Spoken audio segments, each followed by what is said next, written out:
Hi, this is Rick from Adventure Tech.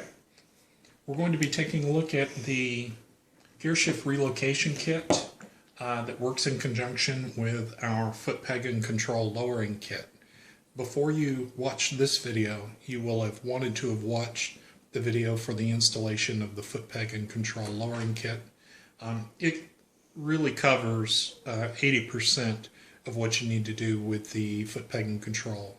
With the gearshift relocation kit. Now, I've gone ahead and taken the gearshift side off, and we're going to use a pair of pin pliers and remove the gearshift. Now, when you do this, you only want to spring this C-clip enough to get it off, because it is possible to unspring the clip. You want to put this someplace safe and secure. It is asphalt colored. And then there is a washer that comes off, and then the gear shift slides off the post. You'll probably want to do this while it's still on the bike, unless you have a vise in your shop. You can put this in a vise in order to break this post loose. But if you don't have a vise, doing it on the bike is fine. Okay, so there is a locking compound on this post, so it is not going to break free as easily on your bike as it is on mine right here, because mine's been done several times already.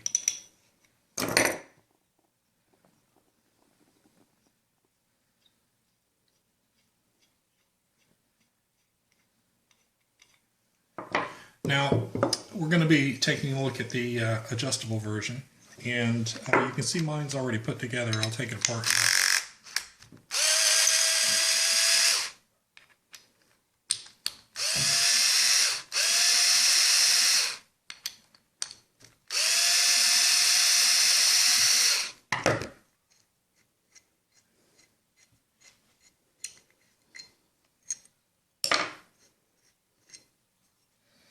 Right, so the plate looks much like the foot peg and control lowering plate right here. And then you've got a selection of basically extensions that you can use. The post that we just took out goes in here. Now you will want to use Loctite of some kind, blue Loctite, thread locking compound here. And I'll screw this in a second. So on my bike, I know I have a V2, and my shoe size is a 10. So I'm going to look for the minimum extension. And on a V2, that's going to be the second set of holes, because the peg position on the plate is a little different on the V2. On some of the other bikes, probably all of the other V-Stroms, you can come all the way down to here. And if you are a size 10, you'll probably want to do that. As you move into size 12 and 13, you're into the middle holes. And if you're a 14 to 16, you'd probably want to go all the way out to the end. Okay, I'll go ahead and put this together.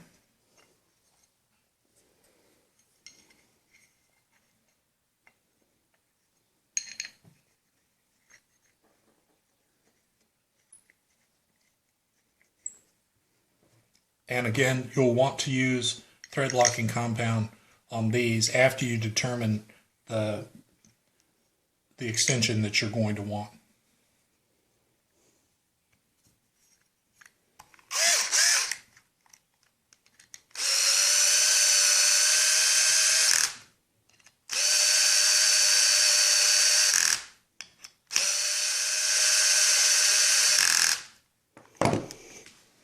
Okay, with that, we take and tighten up the post, again with thread locking compound on it, temporary blue Loctite.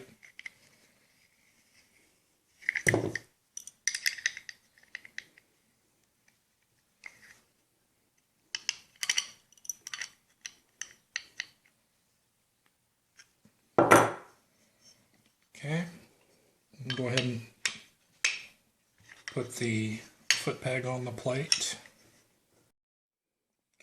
ahead and slide the gear shift back on. Put the washer on and the C-clip.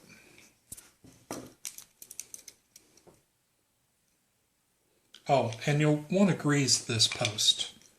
Put some grease in here, right, before you reassemble it.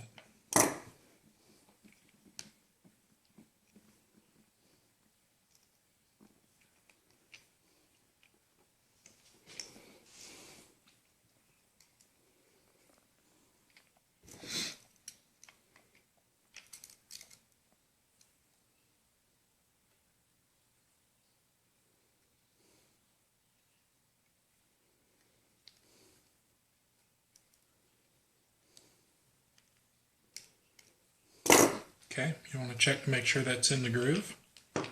Then go ahead and tighten up your bolts.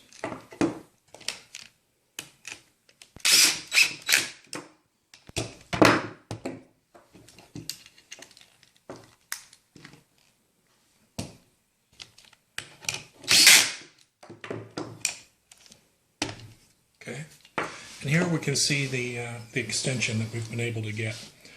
This is where the post used to be, and this is where the post is now. Moved forward about probably 1 3/16 in this case. Now, the gear shift linkage is the next part we want to look at. The top part is a standard right-hand thread.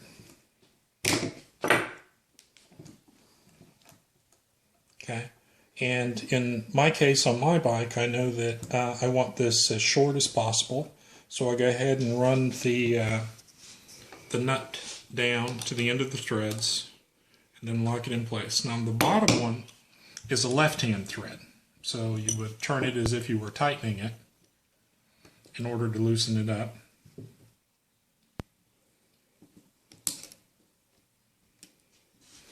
And with all of the threads consumed,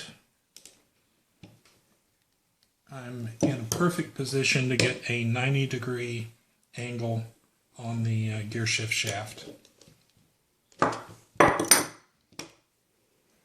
And from that point, it simply reassembles per the instructions on the foot peg and control lowering plate video.